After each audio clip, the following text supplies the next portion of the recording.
Hello everyone, एक बार फिर से आप सबका स्वागत है आपके चैनल बाय इंजीनियर्स में। जैसा कि हम ह्यूमन आई पढ़ रहे थे, जिसके अंदर हमने प्रिज्म की फंक्शन पढ़ी थी, प्रिज्म कैसे काम करता है वगैरह पढ़ा था।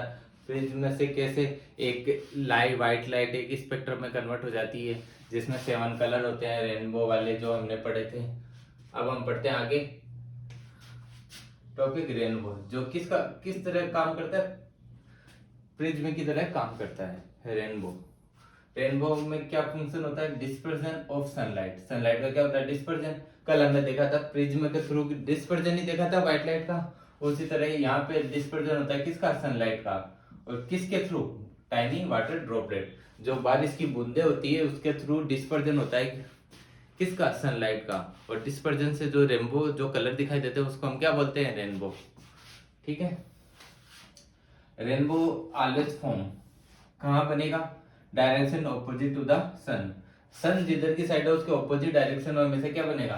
रेनबो। कैसे बनता है? देखो, यहां से सनलाइट आ रही है, सबसे पहले रिफ्लेक्शन होगा, फिर रिफ्लेक्शन या डिस्पर्जन होगा, जिसके बाद अपने पास क्या आएगी? रेनबो लाइट पास होगी।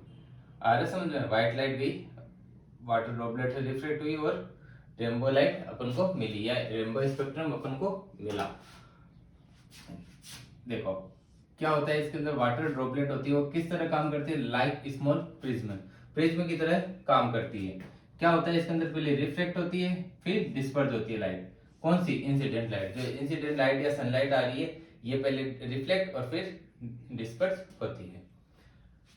रेनबो समझ में आया होगी कि रेनबो कैसे बना। रेनबो बनने का मेन चीज सेम वही होता है जैसे अपने प्रिज्म देखा था। प्रिज्म में जैसे व्हाइट लाइट होती है, जो कि क्या होती है? एक स्पेक्ट्रम में कन्वर्ट हो जाती है, कलरफुल स्पेक्ट्रम में। वैसे ही रेनबो में क्या होती है? एक सनलाइट होती है, जो सनलाइट क्या होती है? वाटर ड्रॉपलेट है, जो कि एक प्रिज्म की तरह काम करता है, क्योंकि उसके अंदर एक बार इंसिडेंट होगी लाइट और फिर एक बार रिफ्लेक्ट होगी लाइट। तो रिफ्लेक्ट और डिस्पर्जन दोनों एक साथ होता है उसमें, रिफ्लेक्शन और डिस्पर्जन, जिसकी वजह से रेनबो रेनबो बनता है। आई थिंक आपको ये बात समझ में आई होगी कि रेनबो कैसे काम करता है। इसके बाद हमारा अगला टॉपिक है एटमॉस्फेरिक रिफ्लेक्शन। एटमॉस्फेरिक रिफ्लेक्शन के अंदर क्या होता है? सबसे पहले समझो, रिफ्लेक्शन हम कहाँ देखते हैं?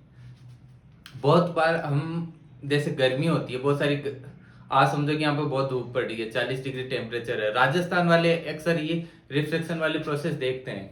जैसे भी हम रोड पे चलते हैं, जब हाईवे वगैरह पर हमें क्या फील होता है? ऐसे वेवरिंग की टाइप फील होता है, जैसे नीचे से आग निकल रही हो, हमें ऐसे लहराती हुई कोई भी ऑब्जेक्ट होगा वो ऐसे लहराता हुआ दिखाई देता है। या फिर हम हलवाई की दुकान के पास से निकलते हैं तो भाप से हमें, है ना, जो पीछे जो ऑब्जेक्ट है वो हमको ऐसे लहराते हुए, फिल्टरिंग करते हुए दिखाई देता है। कैसे? वेवरिंग या फिल्टरिंग। ऑब्जेक्ट का वेवरिंग और फिल्टरिंग दिखाई देता है हमें। क्यों? क्योंकि देखो, रोड होती है, रोड किस कलर की होती है? ब्लैक। और काला कलर का हमें पता है कि ब्लैक में हाईएस्ट एब्जॉर्प्शन करता है और हाईएस्ट ही रिफ्लेक्शन करता है। जो सनलाइट को सबसे ज्यादा एब्जॉर्ब कर लेती है ब्लैक कलर। ब्लैक करेगी, एब्जॉर्ब करेगी, तो वो नीचे गर्म होगा। गर्म की टेंडेंसी क्या होती है? गर्म चीज लाइट होती है। जैसे एयर जो सरफेस के टच रहेगी वो क्या होगी? गर्म हो जाएगी। गर्म हो जाएगी तो वो ऊपर उठना स्टार्ट होगी, मतलब गर्म चीज ऊपर उठती है, क्योंकि उसका वेट कैसा होता है? डेंसर होती है। और जो है, जो ठंडी चीजें होती है वो हाई डेंसिटी की होती है, तो वो डेंसर होती है। तो ठंडी हवा नीचे आती है और जो गर्म हवा है वो ऊपर की तरफ जाती है। जो गर्म हवा जब सरफेस से ऊपर की तरफ जाती है तो वो हमें ऐसे इस तरह लहराती हुई दिखाई देती है। ऑब्जेक्ट हमें वेवरिंग करते हुए दिखाई देता है। आई थिंक आपको रिफ्लेक्शन रिलेट कर पाए होंगे। हम आसपास की जगह बहुत बार रिफ्लेक्शन होते हुए देखते हैं। ठीक है। अब रिफ्लेक्शन है ना कि दो चीज प्रॉपर्टी है जो कि हम देखते हैं हमने आसपास। ये दो एग्जांपल अक्सर एग्जाम में पूछा जाता है कि ट्विंकलिंग ऑफ स्टार, मतलब स्टार चमचमाते हुए क्यों दिखाई देते हैं। या फिर जो सनराइज और सनसेट है, ये हमें क्यों पहले दिखाई दे जाता है? मतलब हमें सुबह सूरज नहीं दिखाई दे रहा, फिर भी रोशनी होना स्टार्ट हो जाती है। या सनसेट के टाइम सूरज हमें दिखाई दे रहा है लेकिन फिर भी अंधेरा होना स्टार्ट हो जाता है।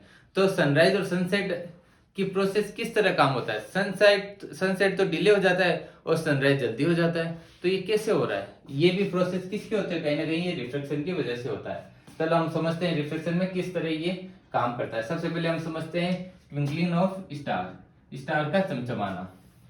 समझो पहले, due to atmospheric reflection of star light, जो स्टार से लाइट आ रही है उसका क्या होता है, एटमॉस्फेरिक रिफ्लेक्शन होता है, जिसकी वजह से वो हमें चमचमाते हुए दिखाई देते हैं। Occurring in a medium of gradually changing reflective index, होता क्या है समझो, ये हम अर्थ पे खड़े हैं, हम आई से तारे को देख रहे हैं, एक्चुअली स्टार यहाँ पे है, असल में स्टार ऐसे आ रही है स्टार की लाइट, लेकिन हमें वो अपरेंट स्टार पोजीशन हमें ऊपर की तरफ दिखाई देती है। मतलब समझो कि वो यहाँ पे है, यदि उसकी पोजीशन यहाँ पे है तो हमें तारा कहाँ दिखाई, यहाँ अपरेंटली ऊपर की साइड हमें तारा दिखाई देता है। ऐसा क्यों होता है, जैसे लाइट है, जैसे अर्थ की एटमॉस्फेयर में आती जाती है, रिफ्रैक्टिव इंडेक्स बढ़ता जाता है। क्यों बढ़ता जाता है, क्योंकि एयर से, सब एयर का अलग अलग रिफ्रैक्टिव इंडेक्स होता है, जितनी एयर आएगी उतनी लेयर बढ़ती जाएगी। पूरा एटमॉस्फेयर एक लेयर क्या है, हवा का एक लेयर ही तो है, हवा की एक परत है जो कि अर्थ को चारों तरफ से घेरे हुई है। जैसे ही उस लेयर को क्रॉस करता है रिफ्रैक्टिव इंडेक्स चेंज हो जाता है, जैसे जैसे लाइट नीचे आती जाती है उसका रिफ्रैक्टिव इंडेक्स चेंज होता जाता है या बढ़ता जाता है। रिफ्रैक्टिव इंडेक्स बढ़ेगा तो हमें क्या होगा, जो अपरेंट लाइट है वो हमें ज्यादा ऊंची से दिखाई देगी।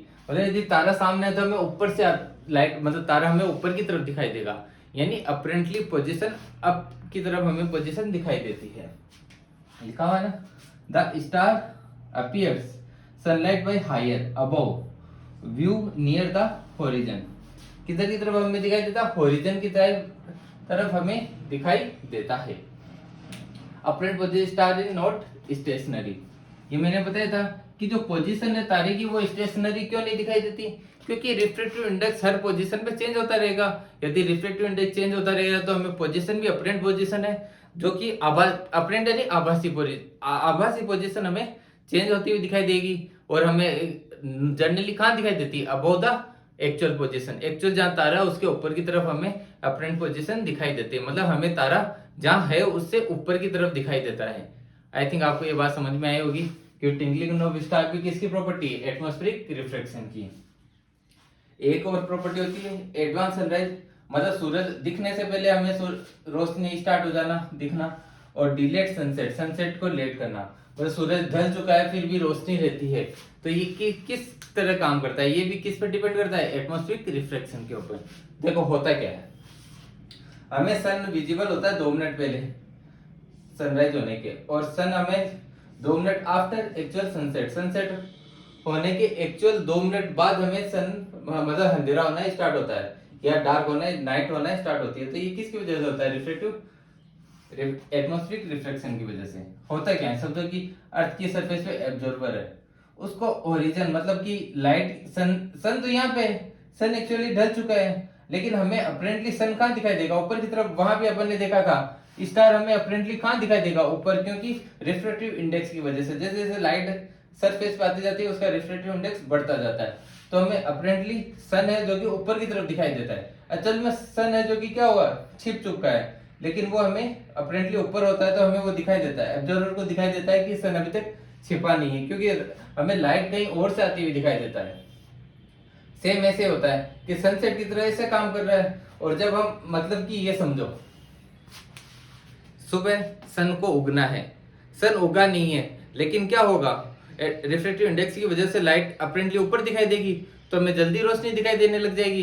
लेकिन जैसे सन ढल रहा है, तो सन ढल चुका है लेकिन हमें सन ऊपर की तरफ दिखाई देगा तो उसमें डिले हो जाएगा। सन राइज में तो जल्दी हो जाएगा और सन डिले लेट होगा। तो दोनों जगह किसका योगदान होता है, एटमॉस्फेरिक रिफ्लेक्शन का। आई थिंक आपको समझ में आया होगा एटमॉस्फेरिक रिफ्लेक्शन हमारे आसपास कितना इंपॉर्टेंट रोल करता है। हम आसपास जो भी चीजें देखते हैं वो रिफ्लेक्टिव एटमॉस्फेरिक रिफ्लेक्शन के थ्रू ही देखते हैं, चाहे वो रेनबो हो, चाहे वो ट्विंकलिंग ऑफ स्टार हो, चाहे सनराइज और सनसेट वाला कॉन्सेप्ट हो, ये सब किस में काम आता है, ये सब एटमॉस्फेरिक रिफ्लेक्शन के। और ये टॉपिक आपके एग्जाम के लिए बहुत ही इंपॉर्टेंट है, यहाँ के भी लिए भी और कॉम्पिटिटिव एग्जाम्स के लिए भी। कॉम्पिटिटिव एग्जाम्स में भी ये सब पूछा जाता है कि तारों का चमचमकाना कैसी प्रॉपर्टी है, मतलब किस चीज की प्रॉपर्टी है, या फिर जो सनराइज सनसेट वाली है ये पूछ लेते हैं, डायरेक्ट पूछ ले रेनबो में क्या हुआ, डिस्पर्जन हुआ लाइट का, तो ये सब पूछ लेते हैं। तो आपको पता होना चाहिए डिस्पर्जन का क्या होता है, रिफ्लेक्शन क्या होता है, रिफ्लेक्शन क्या होता है? रिफ्लेक्शन हमने पिछले चैप्टर लाइट के अंदर आपको योगेश सर ने बहुत अच्छे से बताया होगा कि रिफ्लेक्शन और रिफ्रैक्शन के अंदर क्या डिफरेंस होता है। तो आज का टॉपिक हमारा इतना ही था कि हमने अच्छे से लाइट का रिफ्लेक्शन पढ़ा। अब हमारा थोड़ा सा टॉपिक और बचा है, टेंडल इफेक्ट, और ऑलमोस्ट हमारा चैप्टर कंप्लीट हो जाएगा अगली क्लास में। फिर हम नया चैप्टर स्टार्ट करेंगे जो है करंट। करंट के बारे में हम पढ़ना स्टार्ट करेंगे। तब तक के लिए धन्यवाद, मिलते हैं अगली क्लास में।